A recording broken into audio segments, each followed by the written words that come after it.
algum tempo atrás, em uma reunião, algumas pessoas me perguntaram qual era o maior problema do Brasil.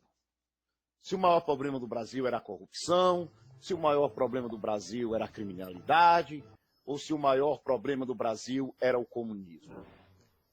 Aí eu sorri e, de maneira bem humorada, respondi que o maior problema do Brasil não é nenhum destes três.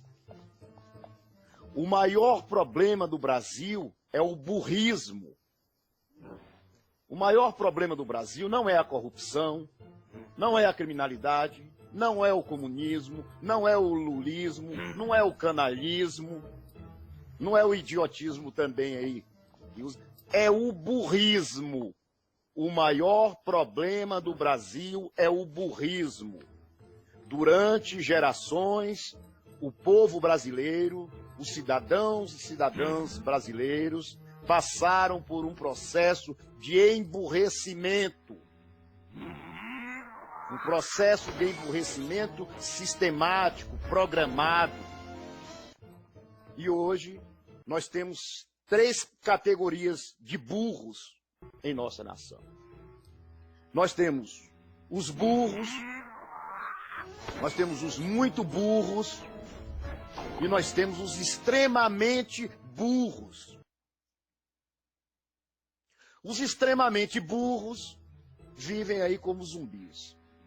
Para eles tudo se resume a carnaval, a futebol, a novelas, a isto, a aquilo, a festa, a folia. Antigamente era pão e circo para os extremamente burros. Hoje não tem mais nem pão, hoje é só circo. E os extremamente burros se sentem felizes com isso. Acha que está tudo bem, que tudo está assim porque Deus quer, e que a coisa é assim mesmo, e que em breve vai acontecer um grande milagre que vai mudar tudo, e acreditam em Papai Noel, na Branca de Neve e os 7 anões, acreditam em tudo. Esses são os extremamente burros. São verdadeiros zumbis aí a serviço das maracutaias, daqueles que estão aí no sistema de governo, ou no sistema de poder, ou no sistema de dominação do povo brasileiro. Isto é triste. Isto é triste. Mas nós temos a categoria dos muito burros. Eles não são extremamente burros, mas são muito burros.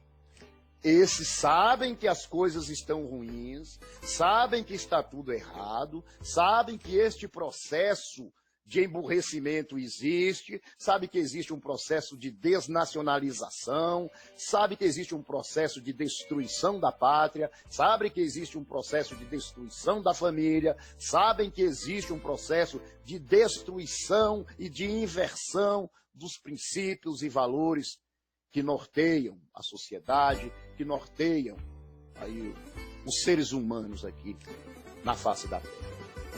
Estes são os muito burros. Eles ainda acreditam que de uma hora para outra, através de uma simples eleição, tudo vai estar resolvido.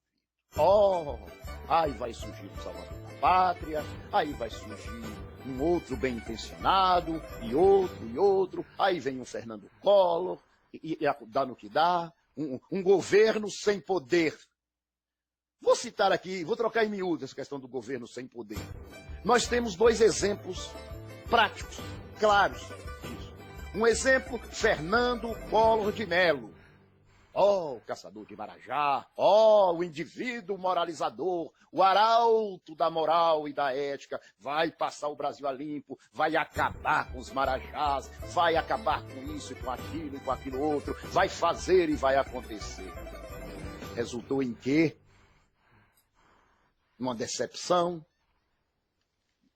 num impeachment, e ficou aí.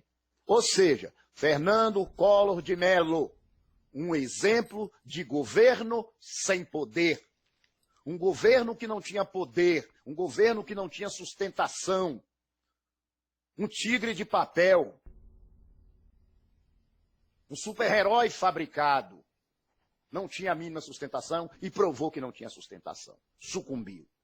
diante das forças comunistas, das forças vermelhas, diante do comunismo cultural que está aí e que sempre esteve aí e que ninguém nunca falou. Agora estão falando por modismo. Alguns dos que agora estão falando.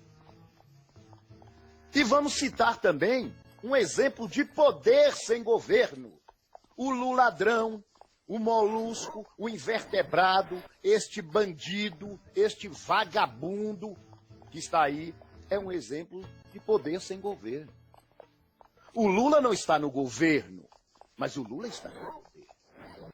O Lula não está no governo, mas o Lula tem todo o Estado, todas as instituições aparelhadas para servi-lo, contaminadas pela corrupção, pela canalice, pelo jogo de interesses, pelos favorecimentos, pelo tráfico de influência.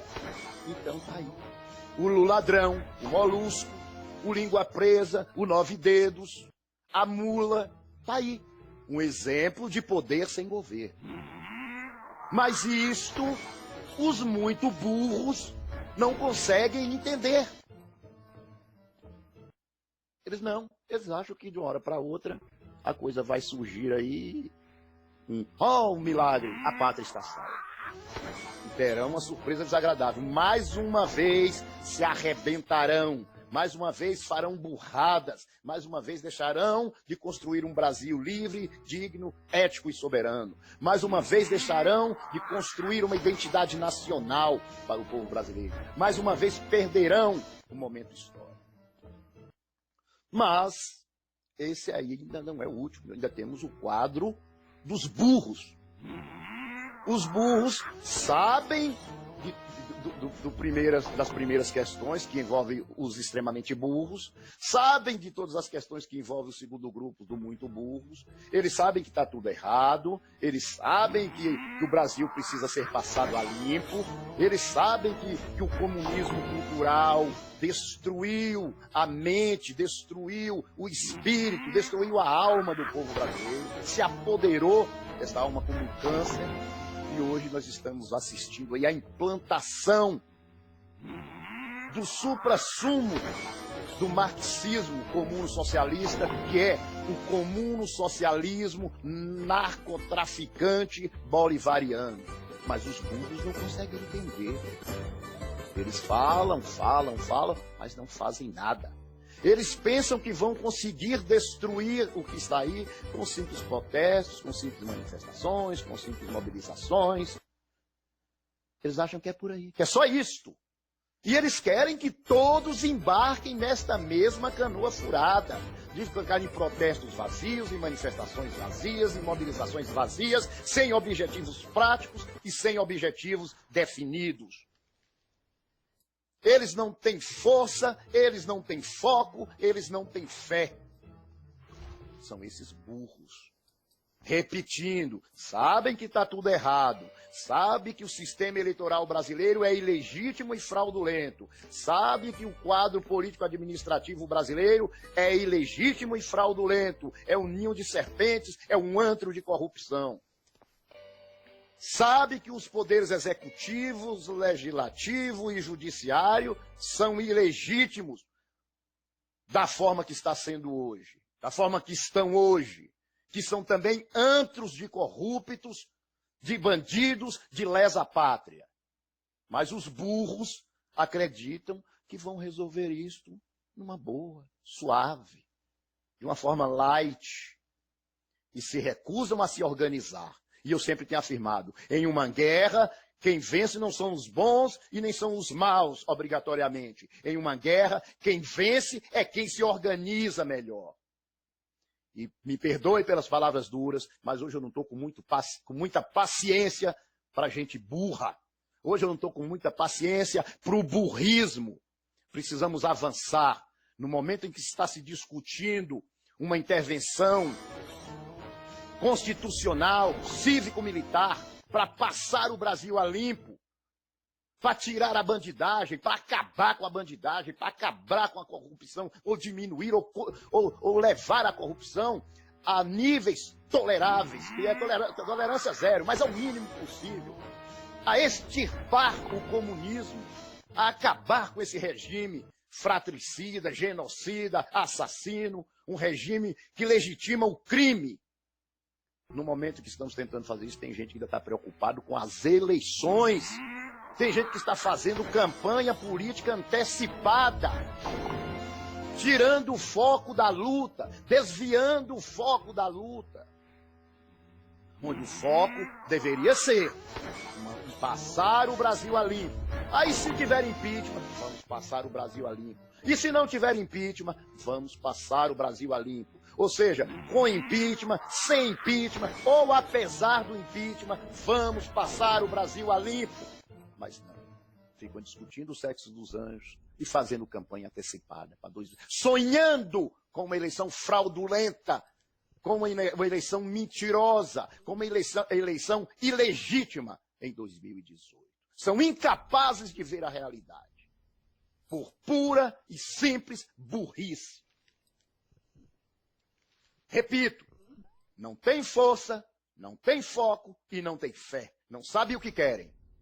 Então nós precisamos aqui de pessoas firmes e decididas, de indivíduos plenos e corajosos, que sejam capazes realmente de empunhar uma bandeira e lutar pela reconstrução da pátria, pelo resgate da dignidade nacional, pelo fim do banditismo, da criminalidade, da bandalheira, da corrupção que se apoderou de tudo.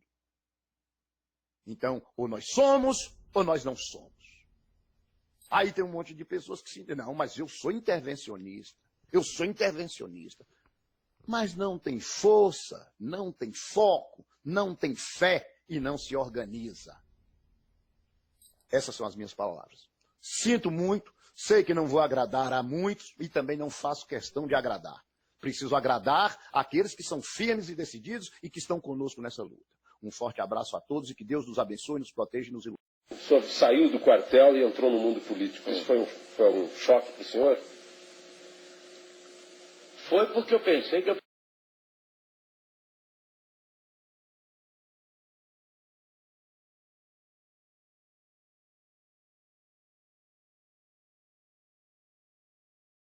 Tipo de reação. no quartel só se falava em cumprir dever, em bandeira, defender o Estado, viva a pátria. Era o dia inteiro isso. E aqui fora só havia interesse particular.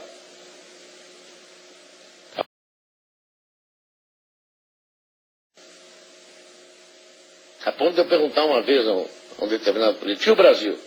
Essa hora, presidente.